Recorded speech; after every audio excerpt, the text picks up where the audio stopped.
వాళ్ళే డబ్బులు ఇచ్చి అయిన వాళ్ళే ఒక 30% మంది, కొంతమంది ఎమ్మెల్యేలు లిబరల్గా డబ్బులు ఖర్చు పెట్టి మరీ గెలిపించుకున్నారు తమ వాళ్ళని. 30% మంది, 70% మంది ఎంపీటీసీలు, జెడ్పీటీసీలు, కార్పొరేటర్లు, కౌన్సిలర్లు, పంచాయతీలు, ఎమ్మెల్యేలు ఈ యునానిమస్ చేసిన వాటిలో 100కి 99% పార్టీ కార్యకర్తల కంటే కూడా బయట నుంచి వచ్చినటువంటి వాళ్ళు ఉన్నారు. వాళ్ళ దగ్గర వీళ్ళు పనిచేయాల్సి వచ్చేటట్టు రగిలిపోయింది, వాళ్ళకి కడుపు మండిపోయింది, అది అన్యాయం అయిపోయాము అన్నటువంటి. రెండోది వాలంటీర్ సర్వీస్, సంక్షేమాలు అన్నీ ఇచ్చి కూడా వాలంటీర్కి విలువ ఉంది కానీ వీళ్ళని ఎవడు పట్టించుకున్నోళ్ళు లేడు. ఆ కోపం విపరీతంగా వచ్చింది.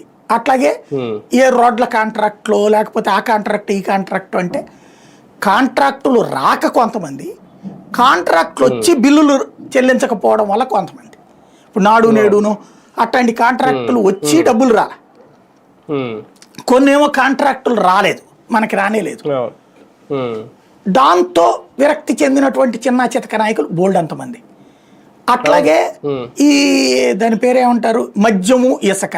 ఇప్పుడు తెలుగుదేశం టైంలో కార్యకర్తలందరూ తింటున్నారు అక్కడ. కింద స్థాయి కార్యకర్త నుంచి బెల్ట్ షాప్ అంటే కొద్దిగా పెద్ద స్థాయి నాయకుడు, ఆ పైన వైన్ షాప్ అంటే ఇంకొంచెం పెద్ద నాయకుడు, ఇట్లా వచ్చినాయి వాళ్ళ చేతుల్లోకి. అట్లాంటి పరిస్థితి ఆ రోజున వాళ్ళు ఆశించారు. అది చేస్తే మనల్ని దొంగలు అంటారని భావించినటువంటి జగన్ ఎంకరేజ్ చేయాలి. అవి రెండు గవర్నమెంటే ఇచ్చేసాడు.